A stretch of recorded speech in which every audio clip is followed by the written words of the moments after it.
Hello viewers. Today, I will discuss with you what is stated in Quran about Jesus. Please, watch until the end of this video to know the hidden truth about Jesus, which has been stated in Holy Quran. At first, I want to clarify you that the Quran is the central religious text of Islam. And it is believed by Muslims to be a revelation directly from God. In Quran, Jesus, Arabic name Isa, is revered as a prophet of God, born miraculously to Mary, and a messenger sent to guide humanity, but not as the Son of God or part of a Trinity. Muslims believe Jesus will return before the Day of Judgment to restore justice and defeat the Antichrist. Actually, in the Quran, the holy book of Muslims, Jesus is described as the Messiah born of a virgin, performing miracles, accompanied by his disciples, in contrast to the traditional Christian narrative. However, he is stated neither to have been crucified, nor to have died on the cross, nor to have been resurrected. Rather, he is depicted as having been miraculously saved by God and as having ascended into heaven. You will be really glad to know that in the Quran Jesus has been placed among the greatest prophets and mentions him with various titles. The prophethood of Jesus is preceded by that of Yahya and succeeded by Muhammad. Here, I want to clarify you that Muhammad is last prophet of Muslim people.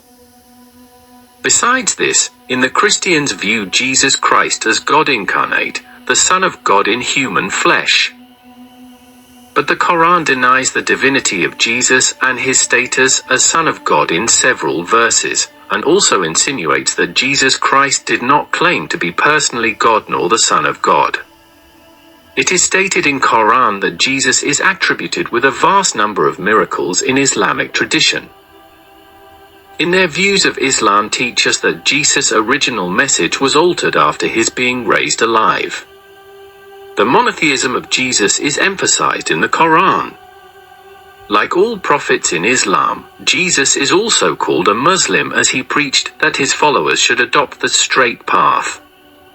A lot of miracles work of Jesus has been clearly stated in Quran. In their views of Islamic eschatology, most accounts state Jesus will return in the second coming to establish peace and justice in the world and kill the Dajjal, who is an evil figure in Islamic eschatology and will pretend to be the promised Messiah and later claim to be God.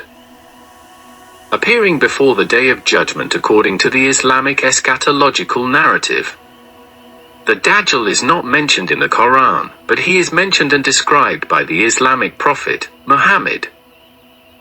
In addition to this, corresponding to the Antichrist in Christianity, the Dajjal is said to emerge out in the east, although the specific location varies among the various sources. After defeating Dajjal, Jesus will assume rulership in the world, establish peace and justice, and finally die a natural death and be buried alongside Muhammad in the fourth reserved tomb of the Green Dome in Medina. The place where Jesus is believed to return, the Umayyad Mosque in Damascus, is highly esteemed by Muslims as the fourth holiest site of Islam. Actually, Jesus is widely venerated in Sufism, with numerous ascetic and mystic literature written and recited about the most important historical Jewish, Christian, Islamic prophet messenger to these Abrahamic faiths. Jesus is referred to in the Quran throughout 15 surahs. The Quran emphasizes Jesus as a prophet, unique in creation, born out of a virgin, and messenger from God. He is usually referred to as Isa ibn Maryam. That means that Jesus, son of Mary. Jesus is described as God's word, which appears to be the equivalent of the Greek logos, imparted to Mary and to be his spirit. Yet, the Quran rejects the identification of Jesus and God in order to protect God's absolute unity. Jesus is understood to have preached salvation through submission to God's will and worshipping God alone.